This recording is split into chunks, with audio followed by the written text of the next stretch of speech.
محرم کے حوالے سے ابتدائی طور پہ مقدمتاً جو ہے وہ کچھ باتیں عرض کر دوں آپ کے سامنے۔ مالک جوہنی سے ایک روایت ہے جو کہ انہوں نے امام باقر علیہ السلام سے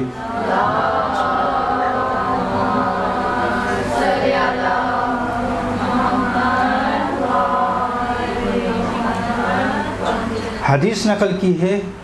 امام فرماتے ہیں جو کوئی عاشور کے دن کنارے قبر حسین موجود ہو اور ان پر گریہ کرے تو اللہ کی طرف سے میں ضمانت لیتا ہوں کہ اس کو 1000 حج 1000 حج 1000 عمرہ اور وہ بھی رسالت مآب کے ساتھ اور 1000 جہاد کرنا رسول کے ساتھ کا ثواب عطا کرے گا۔ یعنی امام باقر علیہ السلام جو کوئی عاشور کے دن امام حسین کی قبر کے کنارے یعنی ساتھ میں ہو اور وہاں پر موجود ہونے کے بعد وہ گریہ کرے تو کتنا ثواب کرے؟ میں ضمانت لیتا ہوں، اللہ تعالیٰ کی طرف سے ضمانت لے رہے ہیں کہ اس کو 1000 حج 1000 عمرہ اور 1000 جہاد رسول کے ساتھ کرنے کا ثواب عطا ہوگا۔ صحابی نے سوال کیا، یبن رسول اللہ میں آپ پر قربان جاؤں، یبن رسول اللہ میں آپ پر قربان جاؤں کہ وہ لوگ جو دور رہتے ہیں کربلا نہیں آ سکتے ان کے لیے کیا ہے؟ تو مولا نے جواب دیا کہ وہ یا بیابان میں چلے جائیں یا اپنی گھروں کی چھتوں پر چلے جائیں اور وہیں سے دور سے کربلا کی طرف اشارہ کرتے ہوئے سلام کریں حسین پر اور دشمنان اور قاتلین پر لعنت بھیجیں، اور اپنے گھر میں دیکھیں یہ اہم ہے کہ چونکہ ہمارے یہاں ایک طریقہ رائج ہے کہ ہم اپنے گھروں پہ مجالس برپا کرتے ہیں تو عموماً لوگوں کے ذہن میں سوال آتا ہے کہ گھر پہ مجلس کرنے کا کیا ضرورت ہے؟ ہم امام بارگاہ میں کر لیتے ہیں، ہم کہیں اور کر لیتے ہیں۔ نہیں، گھر پہ مجلس کرنے کی اہمیت یہاں بتائی جا رہی ہے کیا کہ وہ دور سے ہی حسین پر سلام کریں اور دشمنان و قاتلین پر لعنت کریں اور اپنے گھروں میں ہمارا مرثیہ پڑھیں اور ہمارا ماتم برپا کریں اور سب مل کر مصیبت حسین پر گریہ و زاری کریں تو میں خدا کی طرف سے ان کے لیے ضمانت لیتا ہوں، یعنی ضامن بن رہے ہیں امام کہ میں خدا کی طرف سے ان کے لیے ضمانت لیتا ہوں کہ یہ تمام ثواب ان کو ملے گا۔ کون سا ثواب؟ 1000 حج 1000 عمرہ اور 1000 جہاد کا۔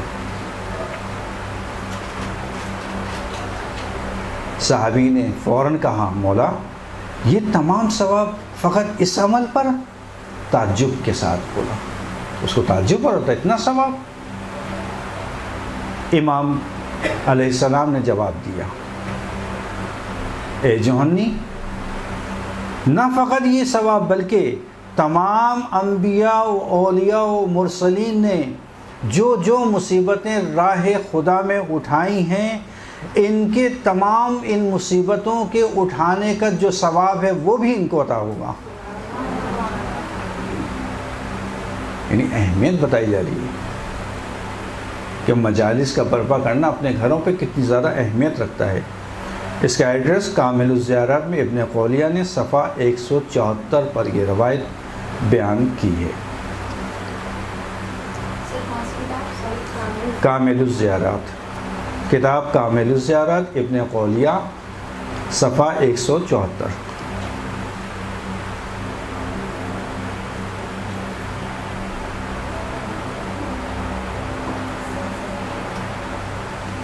امام رضا کی روایت ہے جو کوئی بھی ہماری مجلس میں بیٹھے گا، اپنی مجلس کا ذکر کر رہے ہیں، کہا جو کوئی بھی ہماری مجلس میں بیٹھے گا جس میں ہمارے امر کو زندہ کیا جائے گا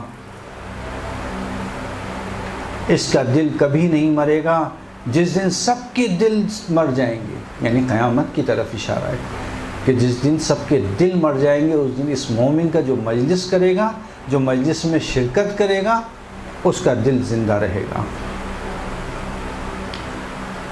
علامہ مجلسی بحار الانوار 44ویں جلد 44 جلد صفحہ نمبر 278۔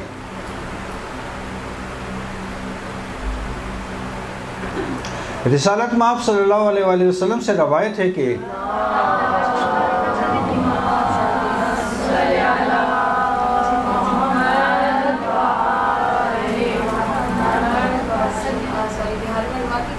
علامہ مجلسی بحار الانوار 44 جلد نمبر صفحہ نمبر 278۔ رسالت مآب فرماتے ہیں رحمت خدا ہو ہماری مجلس اور ذکر برپا کرنے والوں پر۔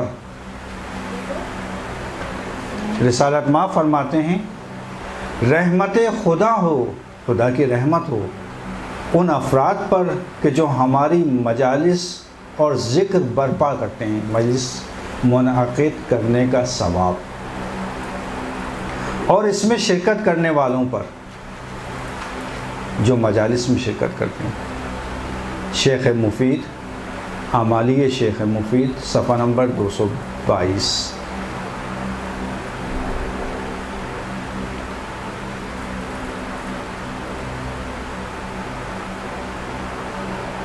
اسی طرح سے رسالت مآب نے فرمایا کہ جب کبھی جنت کے باغوں میں سے باغ دیکھو تو اس میں حاضر ہو جاؤ، شریک ہو جاؤ۔ پوچھا یا رسول اللہ یہ جنت کے باغ کون سے ہیں جو دنیا میں ہیں؟ کہا ہماری مجالس جس میں ہمارا ذکر ہو۔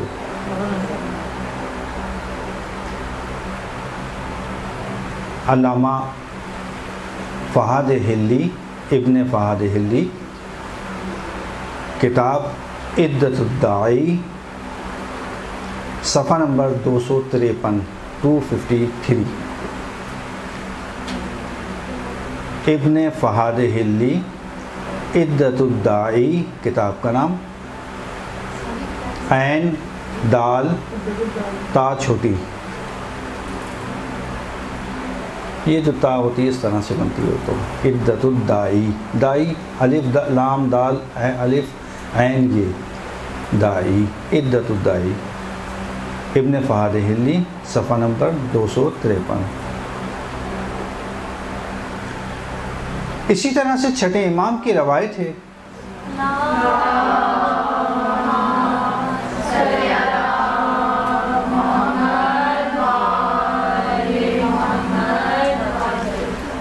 ہر نالو گریہ زاری مکروہ عمل ہے سوائے یاد خدا کے۔ یہاں مراد یاد خدا نہیں ہے، ذکر خدا، یاد خدا، گناہوں پر گریہ و زاری اس کے علاوہ کی بات ہو رہی ہے۔ لیکن حسین کے لیے گریہ و زاری، علامہ مجلسی بحار الانوار 45ویں جلد صفحہ نمبر 313 313۔ علامہ مجلسی بحار الانوار کتاب کا نام، جلد نمبر 45 صفحہ نمبر 313۔ جی، ہر نالو گریہ و زاری مکروہ ہے مگر حسین پر نالہ و گریہ و زاری۔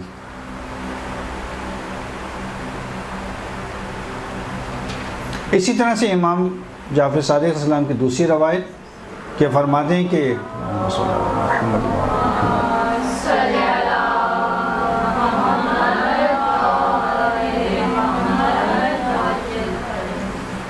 حسین کی قبر پر قیامت تک 4000 فرشتے اللہ نے معین کیے ہیں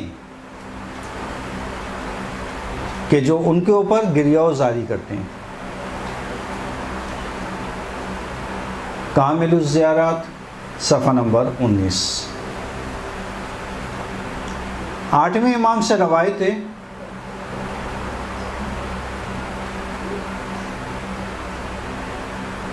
اچھا، عموماً لوگ سوال کرتے ہیں کہ بھئی یہ ہمارے یہاں موت واقع ہو جاتی ہے تو ہم مجالس سے امام حسین برپا کرتے ہیں، عزاداری کرتے ہیں امام حسین کی.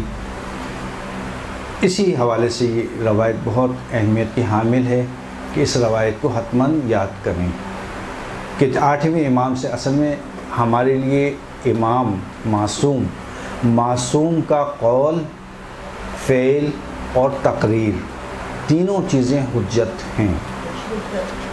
تینوں چیزیں، فعل جو وہ انجام دیتے ہیں، اور قول جو بیان کیا، اور تقریر یعنی ان کے سامنے کوئی عمل انجام دیا گیا ہو اور وہ خاموش اس عمل کو دیکھتے رہیں. اس کا مطلب کیا ہے کہ جائز ہے عمل. اسی لیے امام رضا کی روایت ہے کہ انہوں نے شبیب سے، پسر شبیب سے، اے پسر شبیب، اگر تمہیں کبھی کسی چیز پر رونا آئے تو تم حسین پر گریہ کر لینا. کیوں؟ اس لیے کہ میرے جد کو بھیڑ بکریوں کی طرح سے ذبح کیا گیا.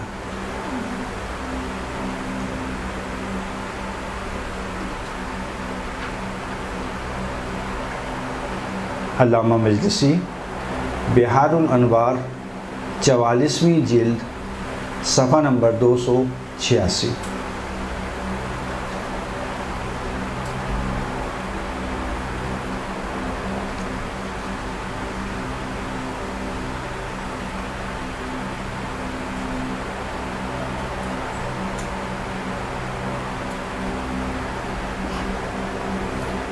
اور یہ روایت بھی امام رضا علیہ السلام سے ہے.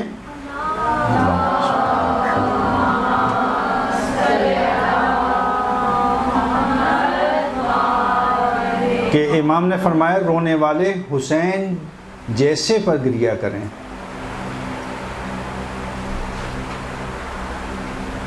رونے والے حسین پر گریہ کریں، کیونکہ حسین پر گریہ گناہان کبیرہ کو ختم کرتا ہے.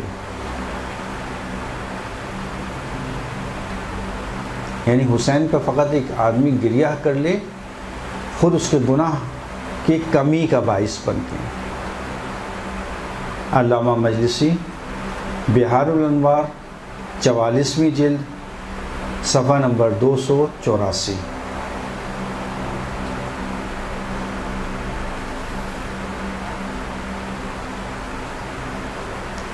اسی طرح سے 8ویں ہی امام سے روایت ہے کہ اگر حسین پر کسی نے اتنا گریہ کیا کہ تمہارے رخساروں پر حسین کے غم میں گریہ کرنے کے آنسو جاری ہو جائیں تو اللہ تمہارے سارے گناہوں کو معاف کر دے گا، چاہے وہ چھوٹے ہوں یا بڑے ہوں، کم ہوں یا زیادہ ہوں. یعنی کتنا ثواب ہے حسین کے غم میں گریہ کرنے کا.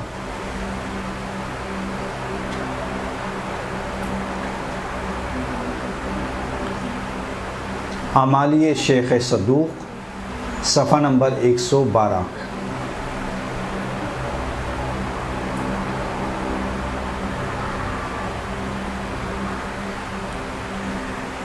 امام جعفر صادق علیہ السلام فرماتے ہیں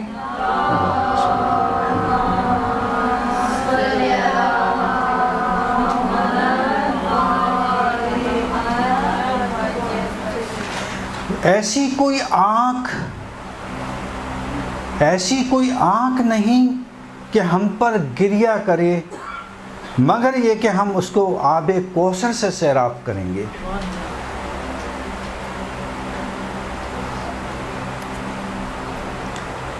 جامع الاحادیث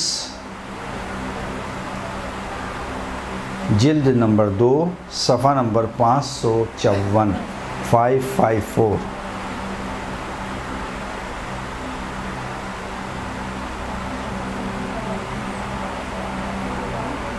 آگے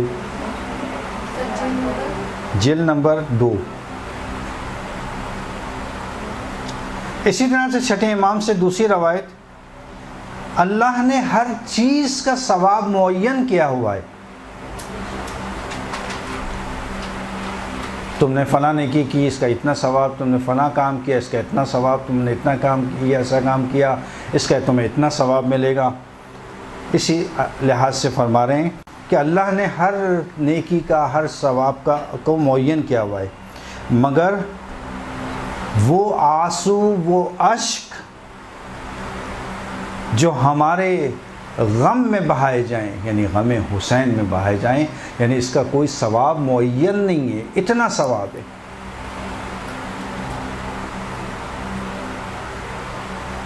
یہ حدیث بھی جامع الاحادیث میں موجود ہے، 12ویں جلد میں موجود ہے، صفحہ نمبر 548۔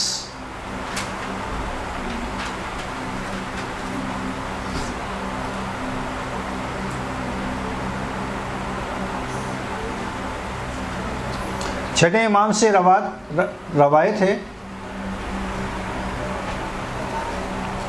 جس کسی نے ہمارے راہ میں گریہ کیا، ہمارے لیے گریہ کیا، اس گریہ کی خاطر کیونکہ ہمارا خون بہایا گیا، ہمارا حق چھینا گیا، ہماری عزت اور آبرو سے کھیلا گیا، تو پروردگار اس کو اس گریہ کی خاطر بہشت جاوداں میں جگہ عنایت فرمائے گا۔ اعمالی شیخ مفید صفحہ نمبر 153۔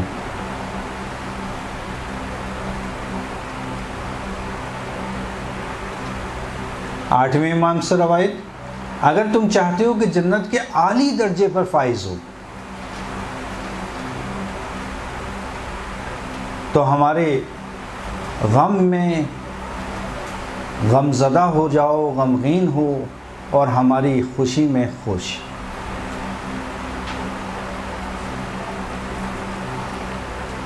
اب دیکھیں کتنا ثواب ہے، محرم کے ایام آ رہے ہیں، محرم کے ایام میں عزاداروں کے لیے، مومنین کے لیے بہترین موقع ہے کہ وہ کس طرح سے محرم کے ایام میں ثواب لے سکتے ہیں۔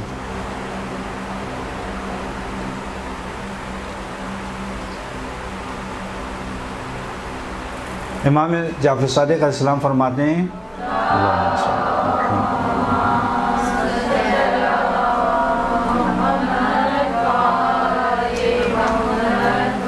نفس المحموم لظلمنا تسبیح وہمہ لنا عبادت وکتمان سرنا جہاد فی سبیل اللہ۔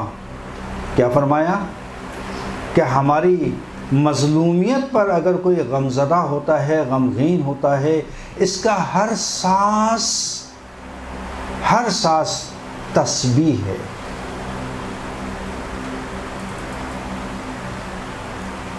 محرم کے ایام آتے ہیں، غم کے ایام میں ہر شخص غمزدہ ہوتا ہے، یعنی اس کا مطلب کہ وہ غم فقط اپنے دل میں جو رکھا ہوا ہے حسین کا، اور اس کے ساتھ جو سانسیں لے رہا ہے وہ سانسوں کو اللہ یہ امام جو ہیں وہ تسبیح قرار دے رہے ہیں، اور ان دنوں میں جو غم زدہ ہوتا ہے اس کا یہ غم میں رہنا عبادت ہے۔ پھر اس کے بعد امام نے ایک تاکیدی جملہ عطا کیا، کیا فرمایا؟ اپنے اصحاب کو فرمایا کہ دیکھو اس حدیث کو سونے کے حروف سے لکھ لو اپنے پاس۔ کوئی معمولی شخص نہیں بیان کر رہا یہ احادیث چھٹے امام نے بیان کی ہیں،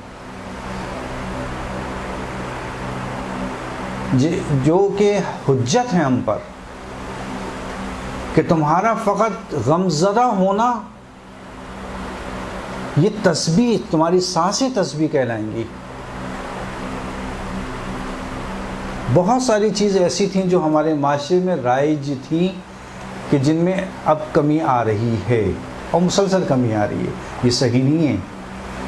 عزاداری کے لحاظ سے ہمیں بہت زیادہ حساس رہنا ہے، بہت زیادہ اہمیت دینا ہے، حتیٰ اس عزاداری کو ہمیں منتقل کرنا ہے اپنے آئندہ کی نسلوں میں، تاکہ وہ عزت و احترام قائم رہے، باقی رہے۔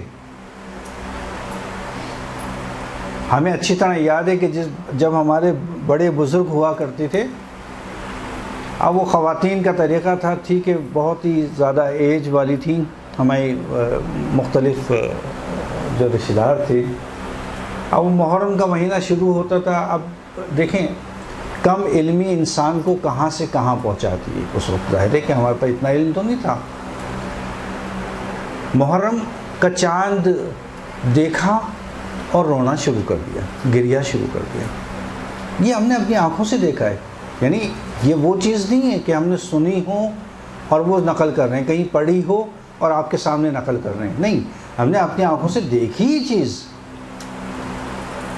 یہاں محرم شروع ہوا، گریا، چاند دیکھا اور رونا شروع، کہ چاند دیکھے کیوں روئے جا رہا ہے۔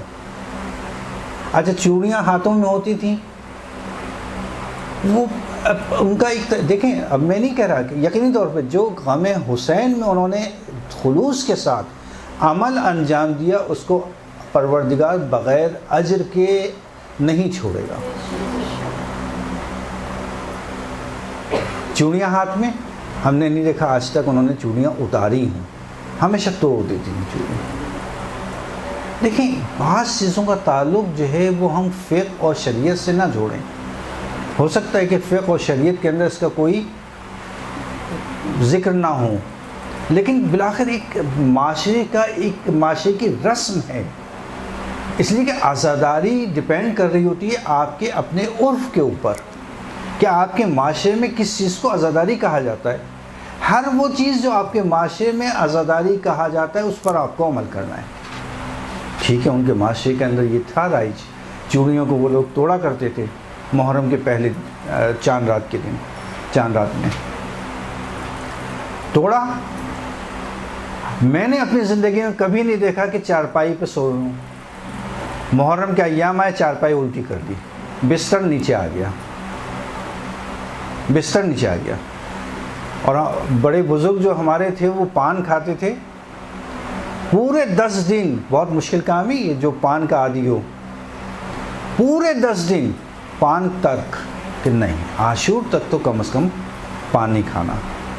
یہ دیکھیں اس کا ہو سکتا ہے شریعت سے فقہ سے تعلق نہ ہو، لیکن یہ بہترین بہت اچھی چیزیں تھیں۔ میں کہتا ہوں خدا رے ان چیزوں کو دوبارہ اپنے معاشرے میں رائج کریں۔ کیوں اہمیت کم ہو رہی ہے ہمارے معاشرے میں؟ اہمیت کم نہیں کرنا چاہیے ہمیں ان چیزوں کی، ہمیں اس کو بالکل اس طرح سے چلا آ رہا تھا ہمارے معاشرے میں، اسی طرح سے عزاداری کو قائم رکھنا ہے، اسی طرح سے عزاداری منانا ہے۔ بہرحال یہ کمی ہے ہمارے معاشرے میں، اور ہمیں کوشش کرنا چاہیے کہ اس عزاداری کو اسی طریقے سے، اور مراجع کرام بھی یہی تاکید کرتے ہیں۔ آپ دیکھ لیں، آپ جب بھی آئیں وہاں پہ عراق جائیں یا نجف جائیں یا کربلا جائیں یا قم آئیے، مشہد آئیے، جہاں پہ بھی مراجع کرام موجود ہیں ان کے گھروں پہ آج تک ان کے گھروں پہ مجالس ہوتی ہیں، یا کسی کے یہاں شب جمعہ میں یا جمعے کی صبح حتماً مجلس ہوتی ہے، اور ان کا طریقہ کار وہی ایک ہے، چاہے وہ ہم نے آئے بہجت ہوں، آئے وحید ہوں، آئے مکارم ہوں، آئے جتنے بھی مراجع ہیں، آئے شبیری زنجانی ہوں، سب کا طریقہ ایک، دروازے پہ کھڑے ہوتے ہیں۔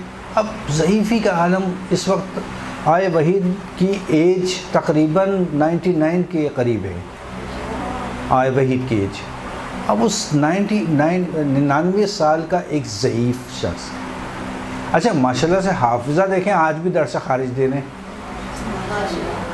درس خارج دینا کوئی آسان کام نہیں ہے، روایات کو پڑھنا ہے، مطالب کو بیان کرنا ہے، دوسرے جو مجتہدین گزرے ہیں ان کی انظار کا بیان کرنا ہے، ان کے انظار کو بیان کرتے ہیں، درس خارج دیتے ہیں۔ اور حافظہ الحمدللہ ماشاءاللہ کہ جس طرح سے کہتے ہیں کہ جیسے جیسے ایج انسان کی بڑھتی ہے حافظہ کم ہوتا ہے، اور ہمارے مراجع میں الٹا اس کا برعکس اثر ہے کہ جیسے جیسے ایج بڑھتی رہتی ہے حافظہ بھی ان کا قوی ہوتا رہتا ہے۔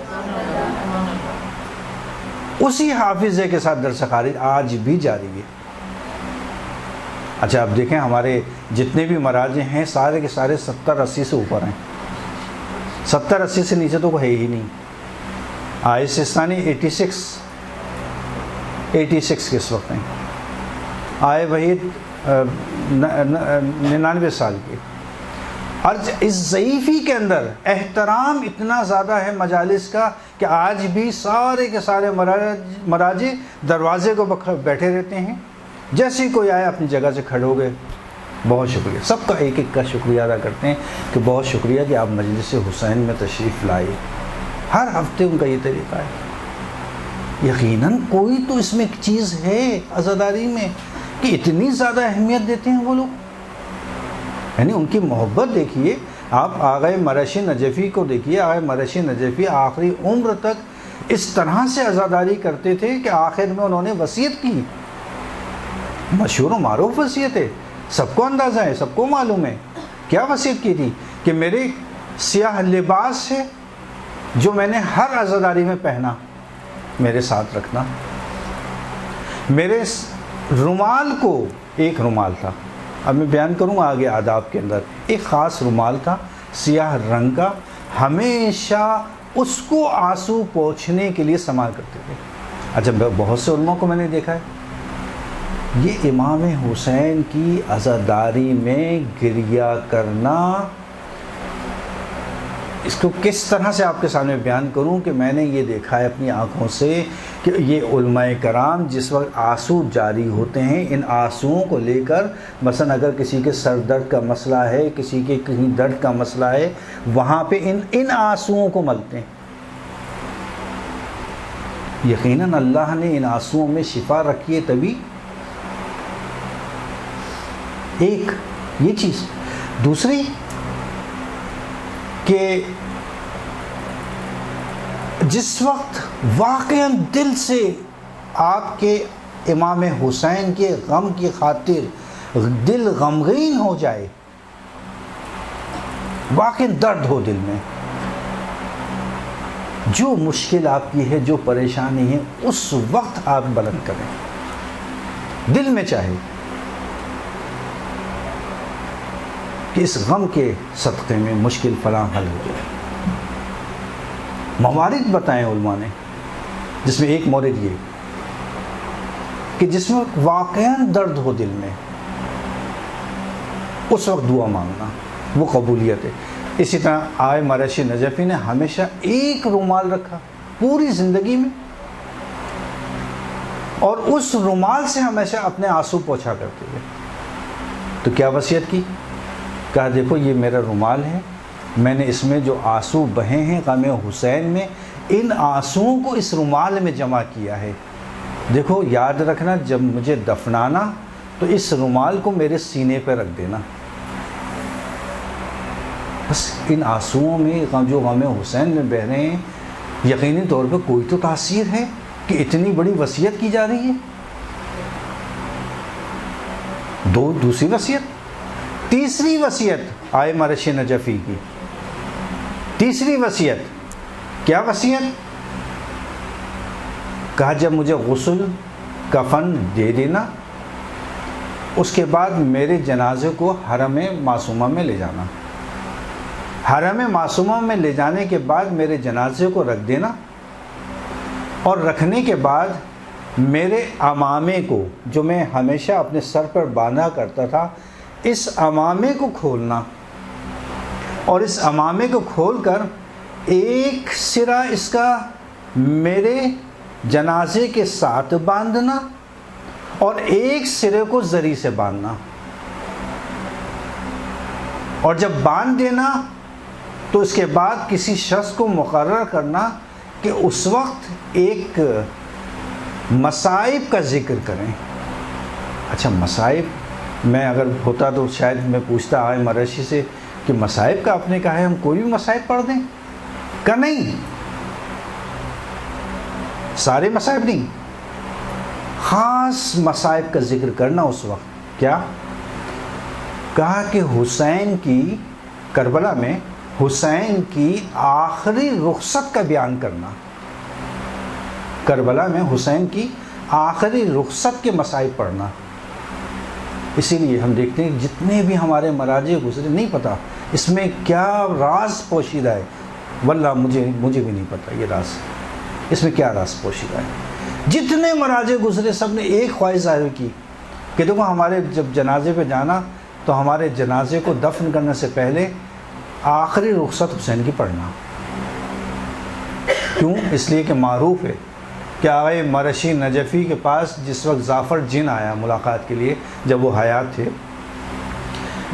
ظافر جن اس وقت حیات تھے۔ ظافر جن کون؟ ظافر جن جنوں کے سردار کہ جو کربلا میں تھے موجود۔ کربلا میں جب جنوں کے سردار آئے تھے، وہ مولا سے کہا تھا کہ مولا ہمیں اجازت دیجیے کہ ہم آپ کے ساتھ دیں، اپنی فوج کو بلائیں، جنات کو بلا لیں۔ مولانا نے منع کر دیا کہ نہیں، یہ میرا امتحان ہے، اس سے مجھے گزرنے دو۔ وہی ظافر جن جب آئے مرشی سے ملاقات ہوئی تو آئے مرشی نے کہا کہ کیا تم مجھے کربلا کے مناظر دکھا سکتے ہو؟ اب یہ عجیب و غریب خواہش کا اظہار کر رہے ہیں آئے مرشی نجفی کہ کیا مجھے تم کربلا کے مناظر دکھا سکتے ہو؟ کہ عجیب، میں بالکل قبلہ دکھا سکتا ہوں۔ کہ اچھا دکھاؤ۔ اس نے یوں کر کے ہاتھ کیا کہ دیکھیے، اب اس پہ کربلا کے مناظر چلنا شروع ہوئے، بالکل ایسے جیسے کہ کوئی اسکرین پہ مناظر وہ چلا رہا ہے۔ آئے مرشی نجفی سارے مناظر انہوں نے دیکھے، سب کی شہادتیں دیکھی جو بیان کیا جاتا ہے، سب کی شہادتیں دیکھی۔ اور جس وقت امام حسین علیہ السلام کی رخصت کا وقت آیا، اس نے ہاتھ کھینچ لیا، کہا تم نے سب کی شہادتیں مجھے یہ آئے مرشی نجفی کہہ رہے ہیں کس سے؟ جعفر جن سے، کہ تم نے ساری شہادتیں مجھے دکھا دیں، لیکن حسین کی آخری رخصت جو میں دیکھنا چاہتا تھا تم نے فوراً ہاتھ نیچے کر لیا۔ کہا نہیں، یہ نہیں دکھا سکتا، میں آپ کو منع کر دیا، یہ نہیں دکھا سکتا۔ اب کیا وجہ ہے کہ نہیں دکھا سکتا؟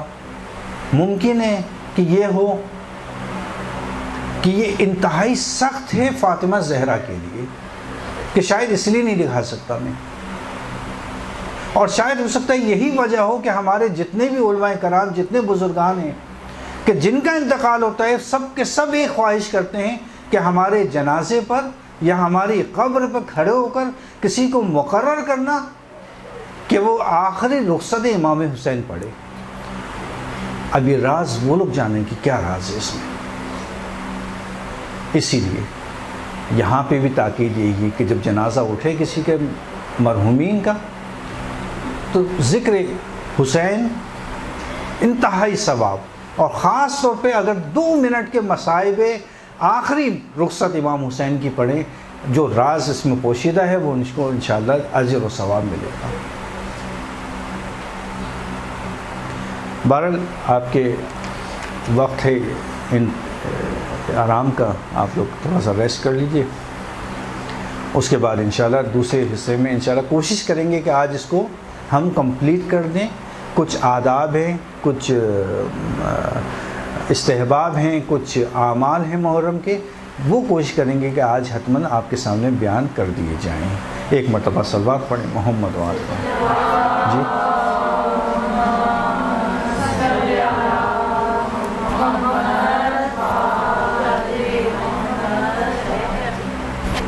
رسالہ مآب صلی اللہ علیہ وآلہ وسلم سے ایک روایت ہے کہ جب حضرت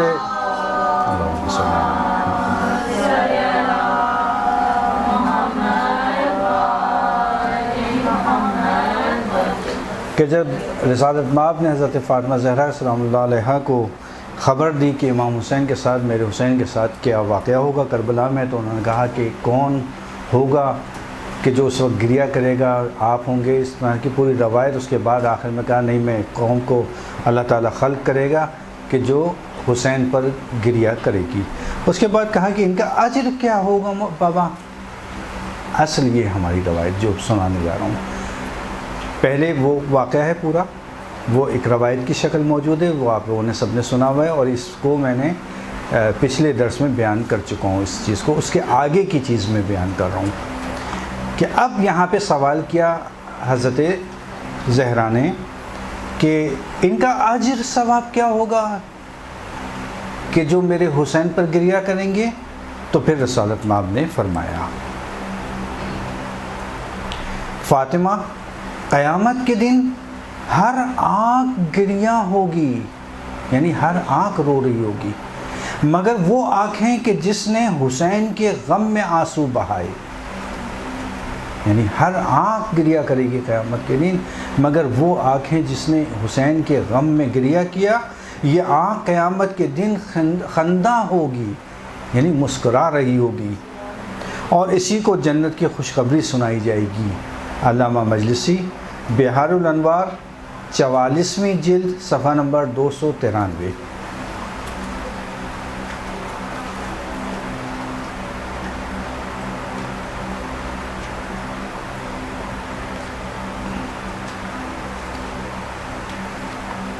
امام سجاد علیہ السلام سے روایت ہے کہ ہر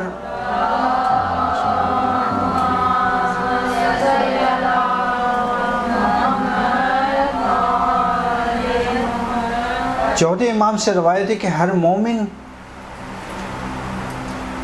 ذکر شہادت حسین پر کہ جس کی آنکھوں سے آنسو جاری ہو جائیں، خداوند جنت میں اس کے لیے عالی مقام قرار دے گا۔ ینابع المودہ صفحہ نمبر 429۔ اسی طرح سے چھوٹے ایمان کی ایک اور حدیث کہ جس کی آنکھوں میں ہماری مصیبت پر آنسو جاری ہوئے، اللہ تعالیٰ اس کو جنت نصیب کرے گا۔ احقاق الحق قاضی نور اللہ شوستری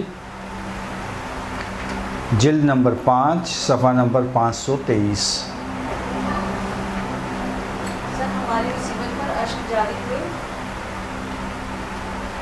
جس کی آنکھوں سے ہماری مصیبت پر آنسو جاری ہوئے، اللہ اس کو جنت نصیب کرے گا۔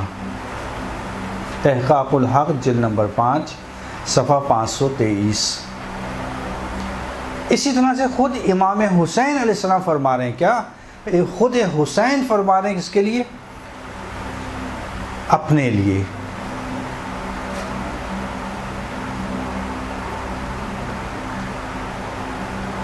انا قتیل الابرا لا یذکرنی مؤمنا الا بکا، میں کشتے اشک ہوں، یعنی آنسوؤں کا قتل ہونے والا، میں کشتے اشک ہوں، کوئی مومن مجھے یاد نہیں کرتا مگر یہ کہ میری مصیبتوں پر آنسو بہائے۔ کشتہ یعنی ذبح کرنے والا، ہونے والا، کشتہ یعنی قتل ہونے والا۔ جی، میں کشتے اشک ہوں، کوئی مومن مجھے یاد نہیں کرتا مگر میری مصیبتوں پر آنسو بہائے۔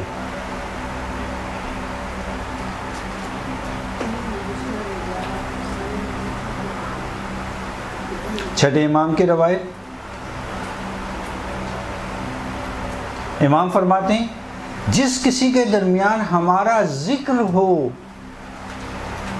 یعنی ہماری مظلومیت کا ذکر، اور اس کی آنکھیں نم ہو جائیں،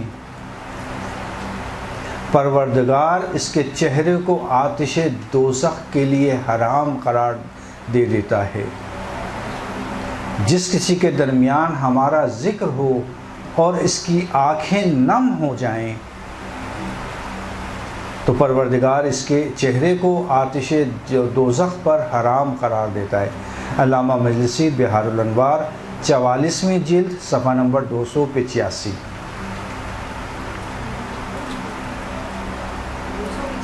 جی، پانچویں امام کی روایت ہے،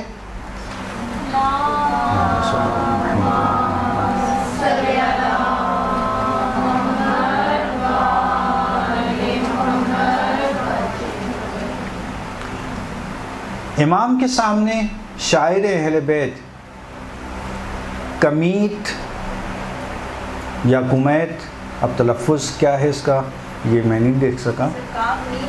کاف میم یہ تھے. نے مرثیہ پڑھا. اس کے مرثیہ پڑھنے پر امام نے خوب گریہ کیا.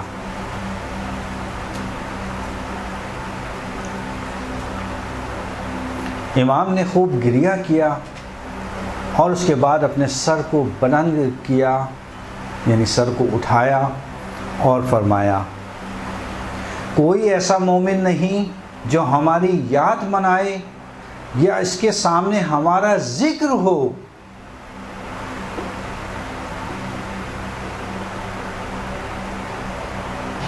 مگر یہ کہ اس کی آنکھوں میں ہماری مظلومیت پر آنسو آ جائیں.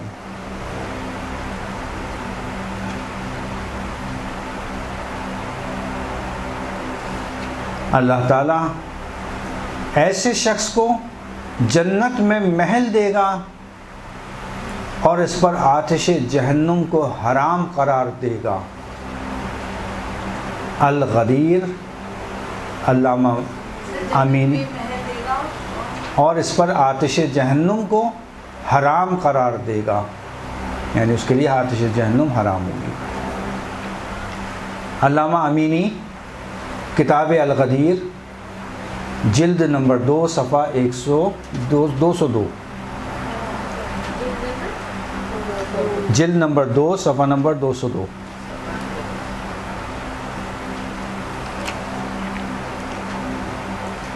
چھٹے امام امام جعفر صادق علیہ السلام. اللہم صلی اللہ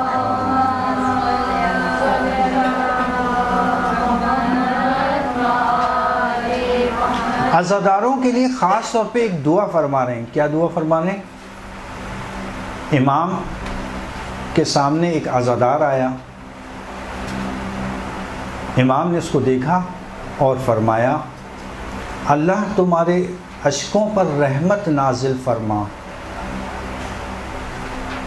آگاہ رہو، یاد رکھو کہ تمہارا شمار ہمارے ہمدردوں اور غم گساروں میں سے ہے، اور ہر وہ شخص جو ہماری خوشی میں خوش اور ہمارے غموں میں غمزدہ ہوتا ہے، یاد رکھو تم ان میں سے ایک ہو کہ جس کی موت کے وقت ہمارے اجداد اس کے سرہانے آئیں گے. بس اس کا مطلب چھٹے امام کے سامنے ایک عزادار آیا. اس عزادار کو دیکھ کر امام جعفر صادق علیہ السلام نے اس کو دعا دی. کس طرح سے؟ اللہ تمہارے اشکوں پر رحمت فرما،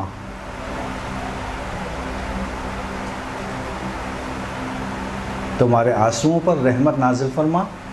آگاہ رہو، یاد رکھو کہ تمہارا شمار ہمارے ہمدردوں اور غم گساروں میں سے ہے، جو ہماری خوشی میں خوش اور ہمارے غموں میں غمزدہ ہوتے ہیں. یاد رکھو کہ تم انہی میں سے ہو کہ جس کی موت کے وقت ہمارے آباء و اجداد اس کے سرہانے آتے ہیں، یعنی جو حسین کے غم میں عزاداری مناتا ہے، مجالس برپا کرتا ہے، ان میں شرکت کرتا ہے، ان کے اوپر آنسو بہاتا ہے، ان کا ماتم و گریہ و زاری کرتا ہے، اس کے سرہانے موت کے وقت کیا ہوگا؟ ائمہ تشریف لائیں گے. بس جو چاہتا ہے کہ اس کی موت کے وقت موت میں آسانی پیدا ہو، اس کے کنارے پہ ائمہ تشریف لائیں، اس کو یہ سارے کام انجام دینا چاہیے. شیخ حر عاملی وسائل الشیعہ جلد نمبر 10 صفحہ نمبر 397 397. شیخ حر عاملی وسائل الشیعہ جلد نمبر 10 صفحہ نمبر 397. اب عزاداروں کے لیے خود حضرت فاطمہ کیا فرما رہی ہیں؟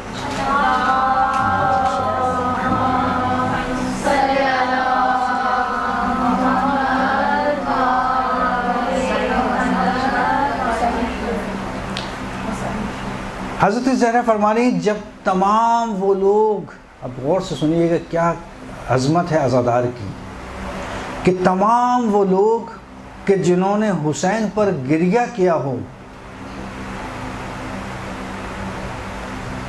تمام وہ لوگ کہ جنہوں نے حسین پر گریہ کیا ہو وہ جنت میں داخل ہو جائیں گے، پھر اس کے بعد میں جنت میں داخل ہوں گی۔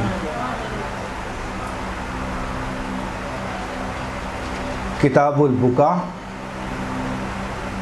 صفحہ نمبر 86، کتاب البکا، بکا یعنی گریہ،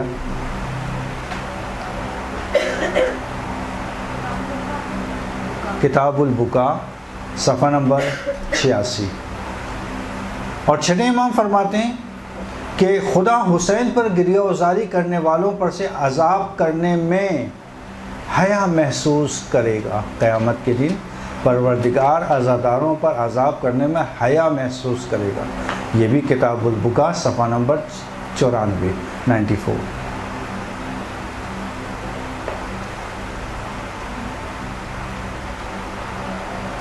چھٹے امام کی روایت، میرے جد حسین ہمیشہ اپنے زوار اور ان کے اوپر گریہ کرنے والوں اور مجلس عذاب برپا کرنے والوں پر نظر رحمت رکھتے ہیں، یعنی ہر وقت نظر رحمت رکھتے ہیں۔ چھٹے امام سے روایت، میرے جد حسین ہمیشہ اپنے زواروں اور ان کے اوپر گریہ کرنے والوں پر اور مجلس عذاب برپا کرنے والوں پر نظر رحمت رکھتے ہیں۔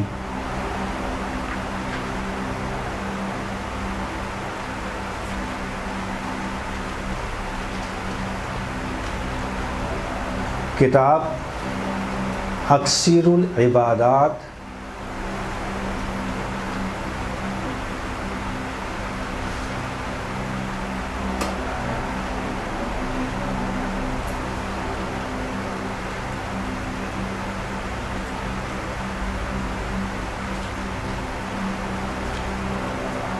اسی کتاب میں ایک اور روایت چھٹے امام سے کہ ہمارے جد حسین اپنے رونے والوں پر نگاہ رحمت رکھتے ہیں اور ان کے لیے طلب مغفرت کرتے ہیں اور اپنے والدین اور بھائی سے بھی دعا کی درخواست کرتے ہیں۔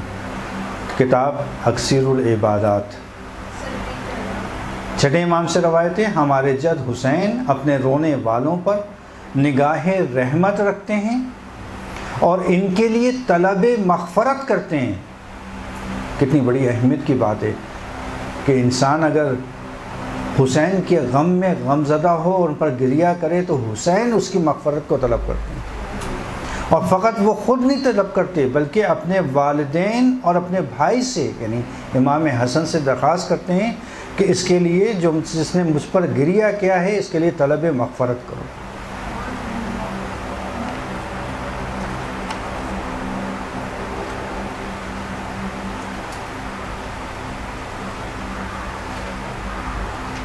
اور چھٹے امام کی ہی روایت کہ خدا جس کی خیر خواہی چاہتا ہے اس کے دل میں حسین کی محبت ڈال دیتا ہے۔ یہ بس اس کا مطلب یہ ہوا کہ حسین کی محبت ایک نعمت ہوئی کہ جو اللہ نے ہمیں عطا کی ہے، بس اس نعمت کو باقی رکھنا ہے، اس کو برقرار رکھنا ہے۔ خدا جس کی خیر خواہی چاہتا ہے اس کے دل میں حسین کی محبت ڈال دیتا ہے، اور جس کی خیر خواہی نہیں چاہتا اس کے دل میں حسین کا بغض ڈال دیتا ہے۔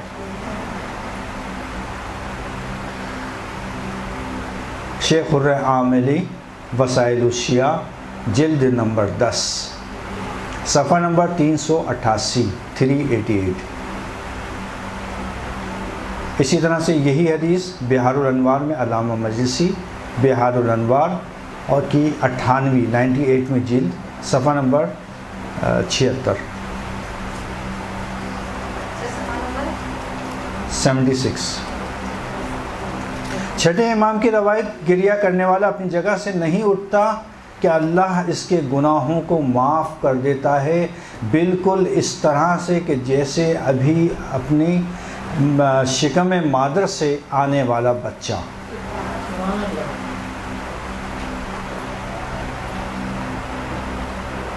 کتاب الاکسیر۔ اچھا، چونکہ ہمارے پاس وقت کی کمی ہے، ورنہ اس میں کچھ ہم نے روایتیں جمع کی تھیں کہ ائمہ نے جن کو موقع ملا انہوں نے کس طرح سے عزاداری انجام دی، اس کو ہم پھر انشاءاللہ کبھی بیان کر دیں گے، چونکہ وقت پھر ہمارا۔ جی، کتابوں کا ایڈریس آپ مختلف ہیں، وہ تو آپ نہیں کر سکتے ہیں، بہار ہے، مختلف کتابیں جو ائمہ نے مختصر جو ہے وہ جس طرح سے عزاداری کی۔ اگر آخر میں ٹائم ملا، چونکہ اہم موضوع ہمارا نکل جائے گا، وہ ہمیں اعمال بتانے ہیں اور آداب، وہ اس کو ہم پہلے بیان کر دیتے ہیں، اگر ٹائم بچا تو پھر ہم اس کو بیان کر دیں گے دوبارہ۔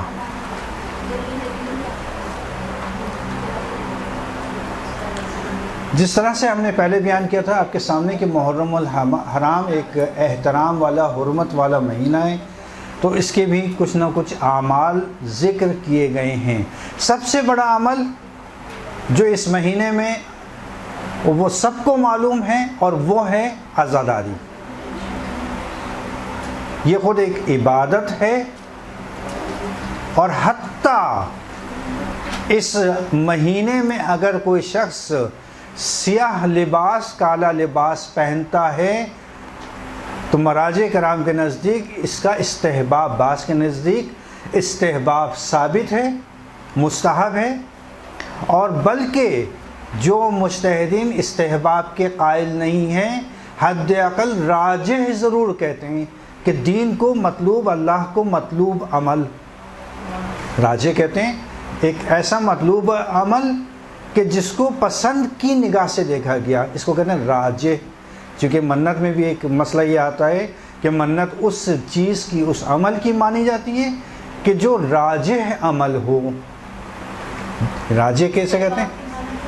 دیکھیں، استحباب الگ، دیکھیں استحباب الگ چیز ہے، راجح ہونا الگ چیز ہے، ثواب کا ملنا الگ چیز ہے، تینوں الگ الگ چیزیں ہیں، یہ ایک ساتھ نہیں ہے۔ مختصر بتا دیتا ہوں، استحباب کا مطلب یہ ہوتا ہے کہ جب ہم کسی چیز کو کہتے ہیں کہ فلاں چیز مستحب ہے، اس کا مطلب یہ ہے کہ ہم اس عمل کو، اس کام کو نسبت دے رہے ہیں اللہ تعالیٰ کی ذات سے، یہ ہے مستحب، اور اس کا ایک خاص ثواب ہے جو معین ہے، اور وہ ملے گا، حتماً ملے گا۔ پس اگر کوئی شخص مثلا اس کی مثال میں اس طرح سے دے دوں، کوئی ایسا غسل، کسی دن ایسا غسل آ جائے کہ جس کی بڑی تاکید آئی ہو، مستحب نہ ہو، اور اگر وہ شخص مستحب کی نیت سے وہ غسل کرے، غسل صحیح ہے، اس کا غسل ہو جائے گا، لیکن گناہ گار ہوگا۔ واضح ہو رہی چیز؟ مستحب سمجھا رہا ہوں میں آپ کو، مستحب کیا ہے۔ کوئی ایسا دن کہ جس دن مشہور ہو، تاکید ہو، کتابوں میں ہو، احادیث کی کتابوں میں، روایات کی کتابوں میں موجود ہے کہ بڑی تاکید کی گئی ہے کہ اس دن غسل کیا جائے۔ اس نے کیا کیا کہ ابھی اتنی تاکید تو یقینی طور پہ کیا ہوگا؟ مستحب ہوگا۔ اس نے مستحب کے نیت سے غسل کر لیا۔ اب غسل کا کیا ہے؟ غسل صحیح ہے، غسل ہو جائے گا، لیکن اس کو گناہ ملے گا۔ کیوں گناہ ملے گا؟ کہ اس نے نسبت دی ہے اللہ سے، اللہ نے تو نہیں کہا تھا بھائی، مختلف روایات میں آیا، احادیث میں آیا غسل کر لو، تو اس نے غسل کر لیا، اللہ نے نہیں کہا تھا یہ کام کرنے کو۔ بس کوئی بھی ایسا کام کہ جس کو مستحب قرار نہ دیا گیا ہو، اسی لیے کہتے ہیں کہ جو جس کی تقلید میں ہے اس کے لحاظ سے مرجع کا سب سے پہلے معلوم کر لے، آیا یہ غسل کرنا یا اس کام کو انجام دینا مستحب بھی ہے یا صرف تاکید ہے؟ اگر مستحب ہے تو مستحب کی نیت کی جا سکتی ہے، اور اگر مستحب نہیں ہے تو مستحب کی نیت نہیں کی جا سکتی. اور اگر کسی نے مستحب کی نیت کی کہ جو کہ نہیں تھا تو پھر وہ اس کو غلط نسبت دینے کا گناہ ملے گا، عمل صحیح ہو جائے گا. صحیح، یعنی مستحب وہ ہے کہ جس کی نسبت ہم پروردگار سے، شارع سے دیتے ہیں، اور اس کی طرف سے حکم ہوتا ہے، اس کا ثواب معین ہوتا ہے، جو خاص ثواب ہے اس کا وہ ہمیں ملے گا، یہ مستحب ہے. ایک ہوتا ثواب، عام ثواب. مثلا کھانے سے پہلے نمک کا چکھنا ہو سکتا ہے مستحب نہ ہو، تاکید ہو، ثواب ملے گا، مستحب نہیں، مستحب کا ثواب ملے گا. دعائے کمیل کا پڑھنا فقط سال میں ایک رات مستحب ہے، وہ ہے 15 شعبان کی شب. صحیح، 15 شعبان کی شب میں اگر کوئی دعائے کمیل پڑھ رہا ہے اور مستحب کی نیت سے پڑھ رہا ہے، اس کو استحباب کا ثواب ملے گا. لیکن عام شب جمعہ کے اندر اگر کوئی دعا کی نیت سے پڑھ رہا ہے تو دعا کا ثواب ملے گا، استحباب کا ثواب نہیں ملے گا. استحباب ایک دن ہے. اس طرح سے دوسری مثالیں. اب آ جاتی ہے راجح یعنی دین، یعنی پروردگار شارع کو مطلوب عمل جس کو پسند کی نگاہ سے دیکھتا ہے، وہ اس نے آپ کے لیے ضروری قرار نہیں دیا، نہ اس کے لیے کوئی ثواب معین کیا، ثواب ضرور ملے گا، معین نہیں کیا، نہ اس نے کوئی حکم دیا ہے. ہاں پسند ضرور کرتا ہے کہ اس عمل کو انجام دو. کالے لباس کا پہننا، سیاہ لباس کا پہننا اہل بیت کے غم میں، یہ ایک بعض مراجع کے نزدیک بلکہ اکثریت کے نزدیک مستحب عمل ہے، اور جن کے نزدیک استحباب قرار نہیں ہے لیکن راجح ضرور ہے، سب کے نزدیک راجح ہے. بس اسی لیے حتیٰ نماز کے لیے جو حکم ہے کہ مثلا آپ سفید لباس میں پہنیں زیادہ ثواب ہے کہ سیاہ لباس میں نہ پہنیں. حتیٰ اگر عزاداری کے لیے کوئی شخص سیاہ لباس پہنتا ہے، اس عزاداری کے لباس سیاہ کے اندر اگر نماز پڑھتا ہے، نہ فقط یہ کہ مکروہ عمل نہیں ہے بلکہ اس کو ثواب بھی اضافی ملے گا. اسی طرح سے نماز میں غیر خدا کے لیے اگر کوئی شخص گریہ کرتا ہے، اور بلند آواز میں اگر گریہ کرتا ہے تو اس کی نماز باطل ہے، نماز باطل ہے. غیر خدا کے لیے نماز میں آپ نے گریہ کیوں کیا؟ مگر حسین، نعوذ باللہ نعوذ باللہ نعوذ باللہ، خدا ہے؟ حسین خدا ہے؟ نعوذ باللہ کہ نہیں. سب کے لیے، اگر کسی کے لیے بھی تم نے غیر خدا کے لیے گریہ کیا تو تمہاری نماز باطل. حسین کے غم میں اگر نماز میں گریہ کیا تو اللہ تعالیٰ کہے گا اور ثواب دو، اور ثواب دو، اور ثواب دو.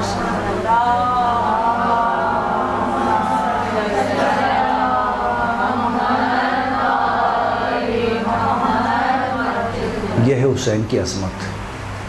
ایسے ہی تو نہیں رسول سجدے میں پڑے رہے، حسین کندھے پہ بیٹھ گئے، جب تک دل چاہا بیٹھے رہے، کہتے سبحان اللہ سبحان اللہ سبحان اللہ سبحان، جب تک خود نہیں اٹھ گئے. یہ حسین کی منزلت. تو کہا کہ دیکھو غیر خدا کے لیے نماز میں رو گے، نماز تمہاری قبول نہیں ہے، ختم، باطل، بیکار. کہا حسین کے غم میں رو گے تمہیں ثواب بھی ملے گا، بالکل جائز، بلکہ ثواب. کتنی عظمت ہے حسین کی. تو یہ محرم میں سیاہ لباس، حسین کے لیے گریہ، ہر وقت روزانہ مجلس کریں، روزانہ اپنے گھر میں مجلس کریں. ابھی گھروں کی کتنی تاکید ہے روایت میں، گھروں میں. بھائی قبلہ آپ گھروں میں مجلسوں کا کہہ رہے ہیں، اتنا مشکل کام کیسے انتظام کریں گے؟ ابھی جو آپ کے ذہنوں میں تصورات ہیں نا ایک مجلس کے، اس کو ختم کر دیجئے. جو آپ نے اپنے تصورات ذہنوں میں بٹھائے ہوئے ہیں کہ مجلس ہو ہی نہیں سکتی جب تک میں لوگوں کو نہ بلاؤں، جب تک میں فرش ازا لازم بچھائیں، اپنے گھر میں بچھائیں، اپنے گھر والوں کو بٹھائیں، اپنے بچوں کو بٹھائیں. دو بچوں کو سامنے ایک مرتبہ ایک روایت ذکر مصائب حسین بیان کرنے مجلس سے. یہ مجلس ہے روزانہ. کتنے ہی علماء گزرے ہیں ایسے کہ جو پورے سال کبھی ایسا نہیں ہوا کہ جنہوں نے اپنے گھر میں مجلس منعقد نہ کی ہو. کبھی کیسے کرتے تھے مجلس؟ کچھ نہیں، اپنے ہی گھر والوں کو بٹھایا اور 2 جملے مصائب کے پڑھے، ایک مرتبہ السلام علیکم یا ابا عبداللہ کہا اور مجلس ہو گئی ختم. کیا یہ ایک چھوٹا سا عمل ہم نہیں انجام دے سکتے اپنے ہی گھروں میں؟ کیوں ہم اپنے ہاتھوں سے اس ثواب کو جانے دیں؟ ایام اذان نزدیک ہیں، کچھ دن رہ رہے ہیں. اس کو بٹھا لیں اپنے ذہنوں میں. روزانہ ہم اپنے گھر میں مجلس کریں گے، حسین پہ گریہ کریں گے، اور پھر جو اس کی رحمتیں برکتیں ان وہ روایتوں کو میں نے پچھلے درس میں بیان کیا کتنی رحمتیں. اسی لیے اس محرم کے حوالے سے کچھ اعمال ذکر کیے گئے ہیں، ان اعمال کو آج بیان کرنا ہے.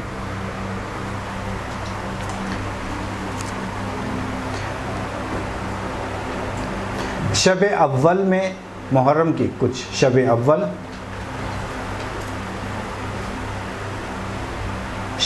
یعنی شب اول محرم، چاند رات.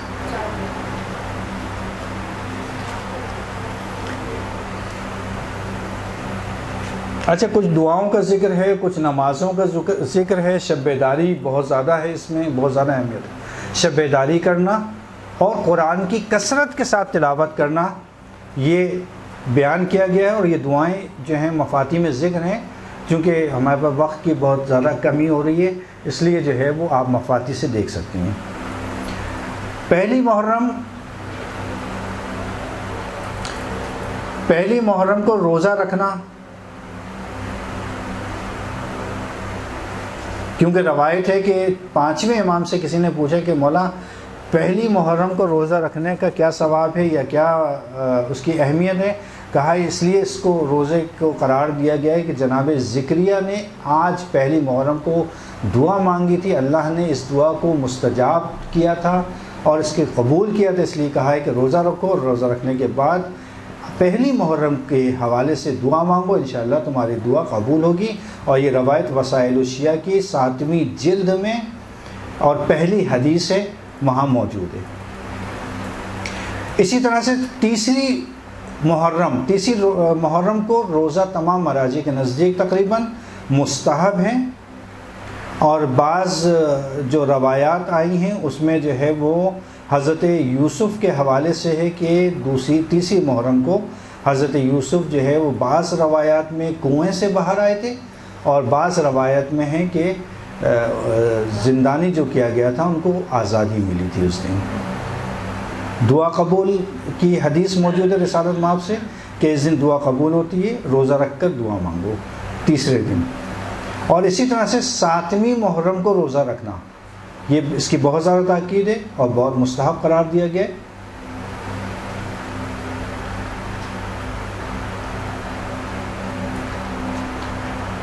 شب عاشور کے حوالے سے بے انتہا نمازوں کا ذکر، دعاؤں کا ذکر ہے، حتیٰ 100 رکعت نماز کا ذکر ہے کہ جس میں ہر 2 رکعت کے بعد جو ہے وہ سلام ہے، اور بعد از حمد 3 مرتبہ سورہ قول ہے. البتہ کہ شب عاشور میں اگر کوئی پوری رات جاگتا ہے، پوری رات جاگنے کا بہت ثواب ہے شب عاشور میں، بے انتہا ثواب ہے. اور اگر کوئی عزاداری کرتا ہے، گریہ ازاری کرتا ہے، ماتمداری کرتا ہے، اس کا بھی بے انتہا ثواب ہے. بے انتہا تاکیدات آئی ہیں اس کی. پوری رات جاگنا غم حسین میں، مذاق نہیں کرنا، ہنسنا نہیں ہے. یعنی خدا نہ خاصہ کوئی ایسا عمل کہ جس سے شب عاشور کی حرمت پائمال ہو، ایسا کوئی عمل آپ کو انجام نہیں دینا. بہت سخت اس کی مذمت آئی ہے، کیونکہ بالآخر شب شہادت ہے. یعنی کس طرح سے ہمارے معاشرے کے اندر رائج تھا اور اسی کو احیا کرنا ہے، زندہ کرنا ہے، کہ کس طرح سے شب عاشور منائی جاتی تھی. بالکل اسی طرح سے شب عاشور منانا ہے کہ جیسے کسی کے گھر میں اگر موت ہو جائے تو کیا مذاق کرتا ہے کوئی؟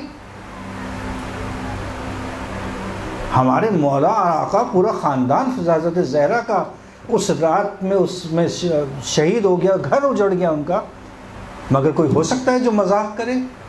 جس کے چہرے پہ مسکراہٹ آئے. شب عاشور میں عزاداری کرنا، گریہ عزاداری کرنا، ماتم کرنا تاکید ہے اس کی. اسی طرح سے بہت ساری 70 مرتبہ سبحان اللہ والحمد للہ ولا الہ الا اللہ واللہ اکبر ولا حول ولا قوت الا باللہ العلی العظیم، اس کی بہت زیادہ تاکید ہے. 70 مرتبہ آپ کو پڑھنا ہے. 4 رکعت نماز پڑھنا ہے شب عاشور میں، کہ جس میں سورہ حمد کے بعد 50 مرتبہ سورہ توحید ہے، اور اس کو نماز حضرت امیر المومنین بھی کہا گیا ہے. عاشور کے حوالے سے یقینی طور پہ مومنین کو بتانے کی ضرورت نہیں ہے کہ اس دن کیا عمل کرنا ہے. عمل عاشور میں روزہ میں نے پہلے بتایا آپ کو کہ شدید مکروہ ہے، بلکہ روزے کی جگہ فاقہ کرنا ہے.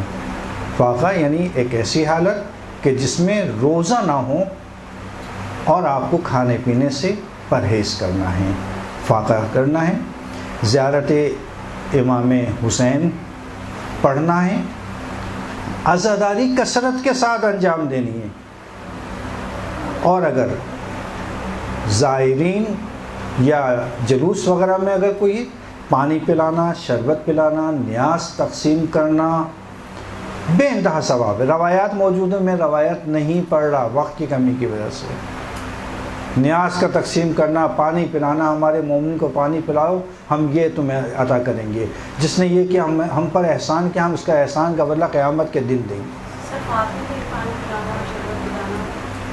فاقے سے مطلب یہ کہ بعد اس کے بعد عزاداری نہیں، فاقہ میں تو نہیں، فاقے میں تو بہتر یہ کہ نہ فاقہ کرنا. جو اگر کوئی بعد فاقے کے بعد فاقہ ہوتا ہے در حقیقت عصر تک. اچھا، لوگوں کا ایک عموماً سوال یہ ہوتا ہے کہ بھئی عصر کے وقت تو اصل امام حسین کی شہادت ہے، اور کہتے ہیں آپ فاقہ شکنی کر لیجئے. نہیں، دیکھیں، فاقہ شکنی کا عصر کے وقت اس لیے ہے کہ جس وقت امام حسین کی شہادت ہو گئی، نہیں کہتے میں دیکھ رہا ہوں کہ میرے جد رسول خدا، میرے بابا علی اور فاطمہ آب کوثر لیے کھڑے ہوئے ہیں، مجھے بلا رہے ہیں، حسین آ جا میرے پاس، میں آب کوثر سے تم کو سیراب کروں. فاقہ شکنی یہ ہے. جیسے ہی عصر کے وقت امام حسین شہید ہوئے ہیں اور ان کی روح ان سے منسلک ہوئی ہے، وہاں پر انہوں نے آب کوثر پیا ہے. اس لیے کہتے ہیں فاقہ شکنی، عصر کے وقت فاقہ شکنی کریں، کیونکہ مولا سیراب ہو گئے.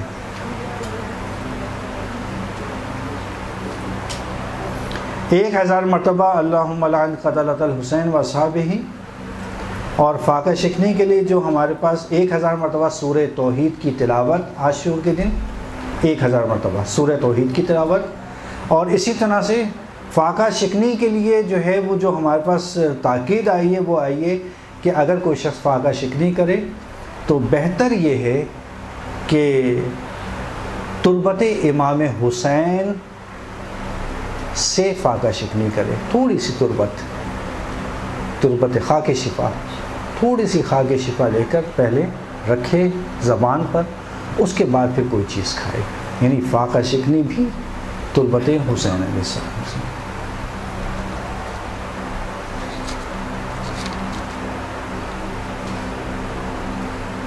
اور جب کوئی مومن پہلی محرم سے، یہ عمل ہے پہلی محرم سے لے کر اور آپ کے عاشور تک، شب عاشور تک، شام غریبہ تک، جب بھی کوئی مومن ملے آپس میں تو وہ ایک دوسرے کو حسین کی شہادت کا پرسہ دے. پہلی محرم سے شب عاشور تک ملاقات کرتے ہوئے کیا کہنا ہے؟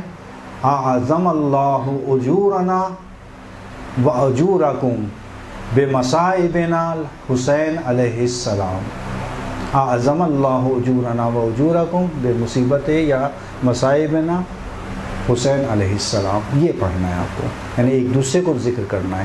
جب بھی اس کو بہت چھوٹی سی عبارت، اس کو یاد کر لیں، چونکہ یہ عموماً ہمارے یہاں تو یاد ہے سب کو، کہ جب بھی کسی سے مومن سے ملاقات ہو محرم کے ایام میں، خصوصاً 10 ایام اس دن، سلام کریں کوئی حرج نہیں ہے، لیکن اگر یہ پڑھیں سب سے زیادہ تاکید اس کی ہے، اعظم اللہ اعظم اللہ اعظم اللہ اجورنا اعظم اللہ اجورنا و اجورکم بمصائبن الحسین علیہ السلام۔ مفاتی میں بھی موجود ہے، وہاں سے آپ لوگ دیکھ لیے گا، اس میں موجود ہے، بہت آسان ہے اور بہت زیادہ ثواب اس کا، بہت زیادہ ثواب ہے۔ لیکن عاشور، شب عاشور اور عاشور کا دن، اس دن بھی یہ پڑھ سکتے ہیں، کوئی حرج نہیں، اس دن بھی یہ پڑھ سکتے ہیں، لیکن اس کے ساتھ ایک اور روایات میں احادیث میں تاکید کی ہے۔ وہ کیا تاکید ہے؟ وہ تاکید یہ کی گئی ہے روایات میں، احادیث میں، کہ شب عاشور سے لے کر شام غریباں تک یہ خاص عمل ہے کہ جب دو مومن آپس میں ملیں تو گلے ملیں، گلے مل کر گریہ کریں اور ایک دوسرے کو حسین کی مصیبت کا پرسہ دینا، بہت زیادہ تاکید، یعنی ایسا انداز اپنانا ہے کہ جیسے آج ہمارا باپ مر گیا ہے، بالآخر حسین حسین حسین کہتے ہیں نا کہ کیا ہے وہ شعر کہ حسین نہیں، اسلام زندہ ہوتا ہے، نہیں پہلا شعر پڑھیں، مرگ یزید، سنیں، مرگ یزید اصل میں قتل حسین، قتل حسین اصل میں، قتل حسین اصل میں مرگ یزید ہے، اسلام زندہ ہوتا ہے بس کربلا کے بعد، ہر کربلا نہیں۔ شعر میں تھوڑی سی تبدیلی کی ہے میں نے، بتا رہا ہوں ابھی تک وہاں ہے لفظ ہر کربلا کے بعد، قتل حسین اصل میں مرگ یزید ہے، اسلام زندہ ہوتا ہے بس کربلا کے بعد، نہیں ہر نہیں سر، ہمارے عقیدے کے لحاظ سے ہر کا لفظ صحیح نہیں ہے، ہمارے عقیدے کے لحاظ سے جو میں نے شعر میں تھوڑی سی تحریف کی ہے وہ صحیح ہے، اسلام زندہ ہوتا ہے بس کربلا کے بعد۔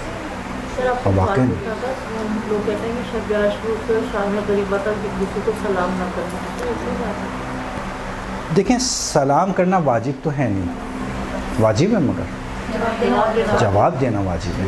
اگر کسی نے سلام کیا ہے جواب دینا چونکہ واجب ہے، وہ تو دینا ہوگا آپ کو، چونکہ واجب کو ترک نہیں کر سکتے آپ، لیکن سلام کرنا تو واجب نہیں ہے آپ کے لیے۔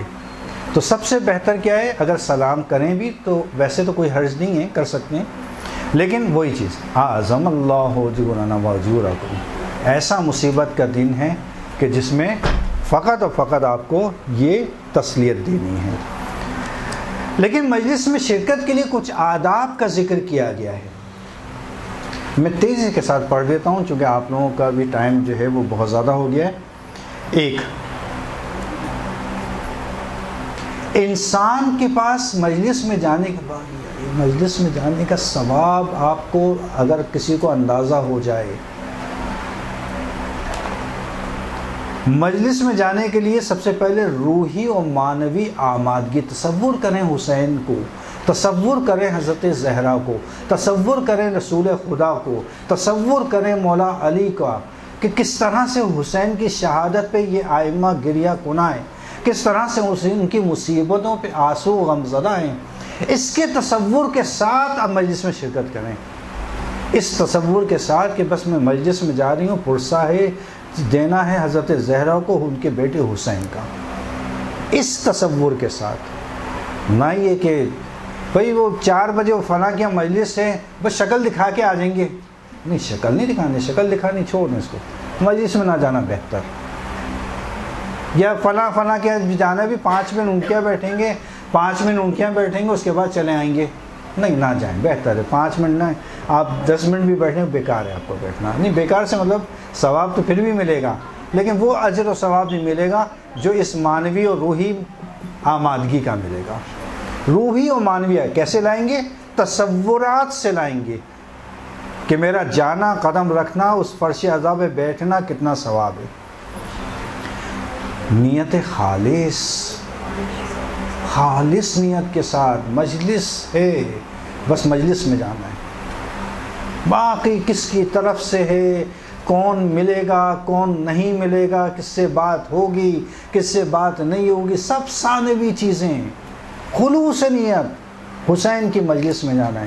میں نے بتایا آیت اللہ عراقی, مرحوم آیت اللہ عراقی جب نکلتے تھے پیدل, ننگے پیر ہوتے تھے عاشور کے دن, اور جہاں تبرک کہیں بٹ رہا ہے یا شربت کی سبیل لگی ہے, اتنے سے پانی, قبلہ اتنی پیاس آپ کو, کہا نہیں میں پیاس کی وجہ سے نہیں پیتا. پھر کس وجہ سے پیتے ہیں؟ کہنا اس لیے پیتا ہوں کہ نہیں پتا کہ اللہ نے کس کی سبیل کو قبول کر لیا اور اس میں شفاعت رکھ دی, اس شفا کو حاصل کرنے کے لیے پیتا ہوں. تو تبرک کی بھی بہت زیادہ اہمیت ہے. باوضو حتی الامکان کوشش کریں کہ باوضو مجالس میں شرکت کریں. اسی طرح سے مجلس سے عزا کی مناسبت سے لباس زیب تن کریں, اور مجلس میں شرکت کے ثواب میں امام زمانہ کو اور اپنے مرحومین کو ہرگز فراموش نہ کریں. یہ معمولی نہ سمجھیں کہ مجلس میں شرکت کا ثواب کوئی معمولی چیز ہے. اس میں شریک کر لیں اپنے ثواب کے اندر. یہ آج میں نے مجلس میں جو شرکت کی ہے اس کے ثواب میں میرے مرحومین بھی شامل اور میرے مولا آقا امام زمانہ بھی شامل.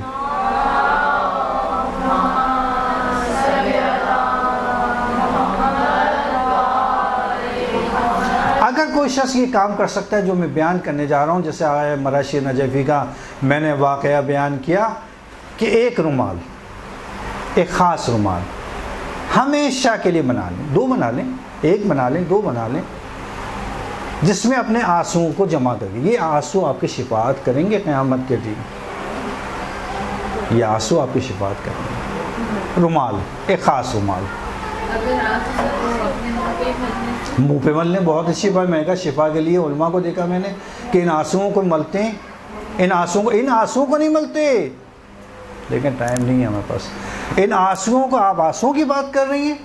آیت اللہ عظمہ بروجردی قوم کے بہت بڑے مرد, یعنی عالم اسلام کے بہت بڑے مرجع قوم میں دفن ہیں.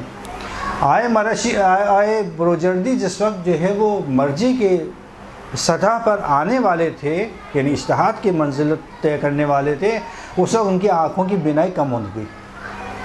جب یہ ڈاکٹروں کے پاس, طبیبوں کے پاس گئے تو انہوں نے کہا یہ کچھ عرصے کی بینائی ہے جو باقی بچی ہے آپ کی, یہ اس کے بعد ختم ہو جائے گی. انہوں نے گریا شروع کیا کہ میں تو مرجع بننے آیا تھا, میں تو مجتہد بننے آیا تھا, یہ پروردگار کہ یہ کیا ہو گیا کہ ابھی اس اجتہاد کی پہلی منزل پر نہیں پہنچے, میری آنکھیں چل گی اور کچھ عرصے بعد بالکل ختم ہو جائیں گی. گریا کرتے کرتے سو گئے. رات میں خواب میں امام حسین کو دیکھا. کہا شفاعت چاہتے ہو؟ پھر یہ شفاعت چاہتے ہیں. کیا کرو؟ کہا شفاعت حاصل کرنا چاہتا ہو تو یہ تو ہم سے کیوں فریاد کر رہو, یہ تو ہم نے اپنے عزاداروں کو دی ہوئی ہے شفاعت. کہا کیا کروں؟ کہا کہ جس وقت میرے حسین کے غم میں سینہ زنی ماتم کرتے ہوئے عزادار جائیں تو ان کے پیروں کے نیچے کی جو خاک ہے اس کو اٹھا کے لگاؤ. یہ آغا بروجردی کا مشہور ترین بات ہے کہ انہوں نے اپنی آنکھیں بچائی ہی عزاداروں کے خاک سے. اس خاک کو اپنی آنکھوں پہ لگایا, اس کے بعد ان کی روشنائی نہ فقط واپس آ گئی بلکہ اس طرح سے آئی کہ آخری عمر تک انہوں نے چشمہ ہی نہیں لگایا. یہ اللہ نے شفاعت رکھی ہے. عزاداروں کی اہمیت کم نہیں ہے. میں بہت خاک کربلا کی تسبیح کا ہاتھ میں رکھنا ویسے عام دنوں میں بہت زیادہ ثواب ہے، ان دنوں میں خاص طور پر اپنے ہر پرس میں، ویسے بھی خواتین کے پرسوں میں ہر چیز ہوتی ہے، لیکن تسبیح تو کم از کم رکھ لیں اس دن، خاک شفا کی تسبیح عام نہیں، میں تسبیح عام کی بات نہیں کر رہا، میں کہہ رہا ہوں خاک شفا کی تسبیح صرف نہ پڑھیں، ہاتھ میں رکھیں، اس کا بے انتہا ثواب کیوں؟ کہا 2 ثواب ملیں گے۔ کیا ثواب ملیں گے؟ کہا یہ خاک شفا کی تسبیح خود ذکر کرتی ہے کہ تم نہ بھی کرو تو تمہیں اس کے ذکر پڑھنے کا ثواب ملتا رہے گا، اور اگر تم نے پڑھنا شروع کی تو 2 ثواب، اس کے ذکر کا بھی تمہارے پڑھنے کا بھی ثواب۔ تو اس خاک شفا کی تسبیح کم از کم ایام اعظام میں حتماً ساتھ رکھیں اپنے۔ لوگوں کو مجلس میں شرکت کی اپنی طرف سے دعوت دیں، تشویق کریں، کہیں چلو آج مجلس میں چلتے ہیں، ایک شخص کو لے جاؤ 2 آنسو بہا لے، اس کا سارا ثواب میں شریک آپ، تشویق کرنا۔ حدیث کو ایک عمل کے طور پر یہاں بیان کروں، حدیث اس کے پیچھے در حقیقت مجلس اعظم میں شرکت کے لیے ہر قدم کا 1000 ثواب۔ کتنے ثواب اللہ دے رہا ہے؟ پھر ایک اور چیز کہ بچوں کو حتماً جو ہے وہ یہ نہ کریں کہ بچے ہیں شیطانی کرتا ہے مجلس میں نہیں لے کے جائیں گے یا مجلس میں نہیں بھیجیں گے، یاد کیسے کرے گا وہ؟ اس کو حتماً لے کے جانا ہے، ہاں اس کو تھوڑا سا کنٹرول میں رکھنا ہے۔ موبائل کا استعمال کم سے کم کریں خدا کے لیے مجلسوں میں، اس کے احترام کو ملحوظ خاطر رکھیں، جہاں جگہ ملے وہاں بیٹھیں، باتیں کرنے سے پرہیز کریں، اور تبرک کو مومن کے احترام، تبرک کو دیں مومن کو احترام کو مد نظر رکھتے ہوئے، مومن کے احترام کو مد نظر رکھتے ہوئے دینا ہے۔ ایسا نہیں ہے تبرک کہ دل میں کچھ اور دل دھڑک کر رہا ہے اس کے بعد تبرک دے رہے ہیں، نہیں ایسا نہیں ہے، خلوص کے ساتھ تبرک دیں، اور تبرک کھانے والے اس تبرک کے احترام، اس کی اہمیت کو سمجھیں کہ اس کی کیا اہمیت ہے، شفا ہے اس میں شفا رکھی ہے، تبرک کا احترام کریں، جتنا مل جائے شکر کریں، اور جو نہ ملے اس کے اوپر بھی شکر کریں۔ تبرک میں جو تاکیدات علماء نے بیان کی ہیں، اس میں تبرک بانٹنے کی ابتدا جو ہے وہ بچوں سے کریں، چونکہ بچے سب سے اہم، ان کی تربیت کرنا ہے۔ ساتھ میں بیٹھے ہوئے افراد کا تبرک میں خیال رکھیں، مجلس کے بعد ہنسی مذاق سے پرہیز کریں، ایسا نہ ہو کہ مجلس کے بعد ہنسی مذاق سے پرہیز کریں، واپس جاتے ہوئے یاد رہے کہ آپ مجلس عزا سے واپس جا رہے ہیں، اور جو بھی انتظامیہ مجلس کے اس سے تعاون کرے، مجلس میں کمی بیشی کا جو بھی مسئلہ ہو، جو مسائل ہوں، مشکلات ہوں، اس کا تذکر صرف اور صرف صاحب عزا سے کریں، سب دوسروں سے نہیں ڈسکس کریں کہ فلاں جگہ ایسا ہوا اور ایسا ہو گیا، فلاں جگہ ایسا ہوتا بہت اچھا ہوتا، جیسا بھی ہوتا، جو بھی آپ کو اعتراضات ہیں وہ صاحب عزا کو وہ بھی آہستہ سے اس کی عزت و احترام کا خیال رکھنا ہے آپ کو۔ اور آثار برکات عزاداری جو ہے وہ اگر آپ کہیں تو بیان کر دوں، ورنہ پھر گناہوں کی وین نکل جائے گی آپ لوگوں کی۔